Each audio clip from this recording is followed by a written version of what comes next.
Hey, Aiyana here, and this is the third part of my Father Effect series. And in this video, I'm taking you back. I know I've already done a little bit of this already, but this is just as much a part of my process and my journey and my healing as it is for you, if you would allow it. So I just appreciate your watching the video. I appreciate you staying in this thing with me, and I hope you get something from it that affects you positively, that impacts your life positively. All right, I am Aiyana. I am one half of that dynamic duo. That's what me and my husband, co-founder of Black Love and Marriage and the founder of The Art of Overcoming. That is all about women and our healing work and our healing journeys and our spiritual practice and all the good stuff. And in this video, I'm going back to the little girl that I was wondering, waiting, trying not to care. That's something I used to say all the time when I was little. I don't care. I don't care. And I know that already. Those are my two things. I know that already, and I don't care.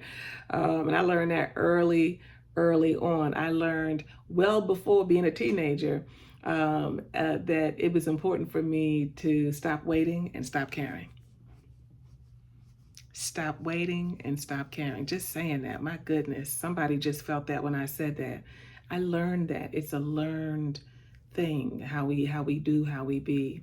So this video is about not just how my father's absence shaped my early years, but it's also for you to be able to reflect on how the absence of your father or a parent has shaped your early years. And not just that, but how you learn to protect yourself, how I learned to protect myself before I even ever really truly learned how to feel.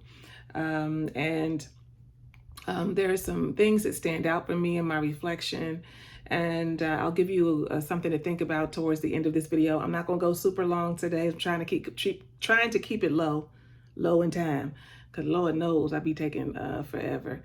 But I also just want to say this. This is not just my story.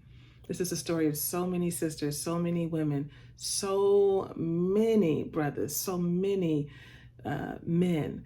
And so if this resonates with you on some level, just stay close, stay connected as I continue to walk out my journey and fulfill my life's purpose to not only speak to the issues in other folks, but to heal my own stuff through the process. I give thanks.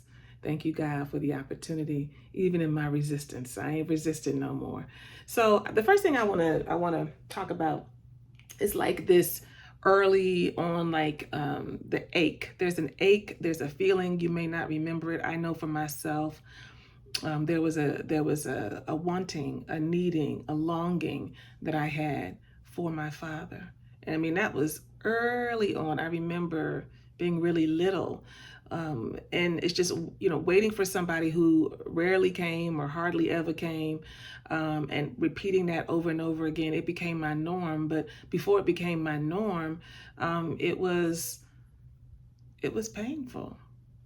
And I do believe that, I don't remember feeling this way, but I do believe that I internalized something must be wrong with me. So I want you to think about the ways that your inner child still waits for somebody to show up, still waits for somebody to affirm you, to validate you, or to choose you. And then when they don't, or don't do it in the way that you feel that they should, you get mad. That's unresolved stuff. We don't need to judge it. We just need to be able to see it clearly for what it is. And one of the things that I have realized, I don't judge it, but I have realized that it has been a part of my, my becoming, who I am. Pain can become a part of your personality. And I remember, like, at some point, my husband, I don't know if it was when we were dating or I think we were already married. And he was like, why you always gotta like focus on the difficulty or the struggle or the hardship, or like, it's all you always talking about. I always would criticize him about looking at everything through rose-colored glasses. Like, you always want to make everything, it's all good or everything's gonna be fine. And sometimes shit ain't good.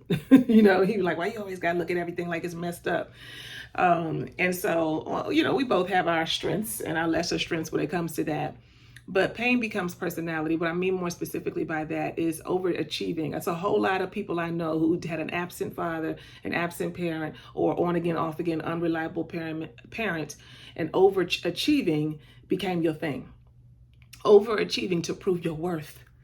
And I'm pretty sure that's me. You know what I mean? I don't necessarily identify as an overachiever, but I definitely, I'm an achiever. Like, you know what I'm saying? I'm going to do the best, get the best, show up as the best. I'm going to do all those things. And so when I look at my life, you know, I've done that. I excelled in my career. I went to undergrad. I went to graduate school. Quickly got into management and leadership, and did all the things. And then, after I did that for a while, I was like, oh, I don't want to do this no more. I think I'm supposed to be doing something else, right? But overachieving to prove our worth. This is something that folks who have absent parents or oftentimes deal with. Shrinking. This is one that I see in a lot of folks, shrinking to avoid disappointment. And what I mean by that is not really showing up and like going after things in life, or even pursuing relationships, be it intimate relationships, like I ain't got time for ninjas out here, or even girlfriends, because it puts us at risk. It's emotional exposure, and we don't want to be disappointed. So we just say, never mind, forget it, never mind. I'm not even doing that. I ain't got time for new friends. I'm too old, stuff like that. Acting out. I was an acting out somebody in my last video. I think I talked about that. I just thought I was angry and I knew what I do, but I was acting out because I was hurting, but also because I felt unseen. So I just want to say, for parents today, for folks today who have a child, who have a son or a daughter or a nephew or a niece or whoever, and you're saying they just bad or they just can't get it together. What is the unmet need? What are they looking for? What do they need that they don't even know they need? Don't just judge. Position yourself to be of help, because we don't just do stuff just to be doing stuff. And then the other thing in terms of how pain can become your personality is, for me, I guarded my heart viciously. Viciously, okay? When I was young, before I met Aiyana, and even when we were in college, and he was doing his thing, I was doing my thing, we were together, but we still had other folks on the side and all that kind of stuff. And he really was doing that because I was doing that. I learned to keep some distance.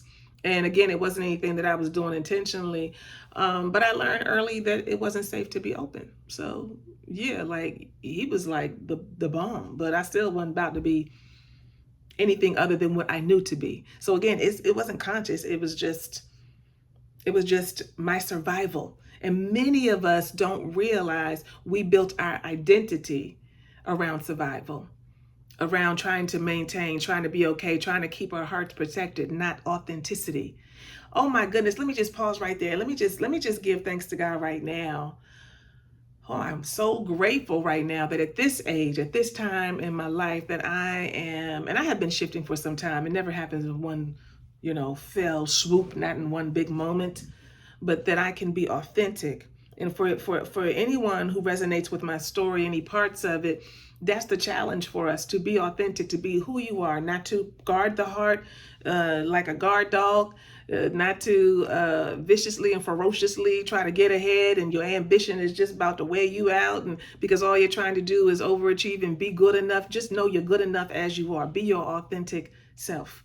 Be your authentic self, and don't go and stay stuck in protection mode. My protection mode was activated early on, and that's something else that happens for us when we have an emotionally absent parent, a physically absent parent, and not only was protection mode activated in terms of the distance, but I became angry. So that longing turned to anger. I was angry with my father I am getting ready to be 48 in August. This is bringing little tears to my eyes. I'm 47 right now. And I think I was angry with my father for 46 years of my life. Oh my, 46 years. I mean, I had rickety raw anger when I was younger, like cussing him out type anger. I remember being in the front yard when my mother said, "You need to go stay with your daddy because it's just too much." I went to stay with him, and I came in the house and he was trying to tell me, like, "Don't think you're going to come over here and boom, boom, boom." He was talking in between his teeth, like, "Let me tell you something right now." I was like, "Nigga, let me tell you something." Right? I was here for it. I was like, "Oh, you trying to tell me something? You got the right one." I was angry, angry, angry. And so what happens, in order to maintain that anger, right, we have to go numb on some level. I can't feel my hurt. I can't feel any of that because I just got to be out here angry, like protecting myself. And it's unconscious. I got to say that over and over again. And what ends up happening is that ability to just move and flow and like, I don't care, it's whatever. We mistake the numbness for strength. And many of you are still stuck in that today. You're still walking around numb. You're numb with what's going on in your marriage. You're numb with what's going on with your relationship with a sibling or a parent or your children, right? And you're playing out some of the same stuff you learned as a young person. We got to practice not doing that. That's the work that I do in the art of overcoming.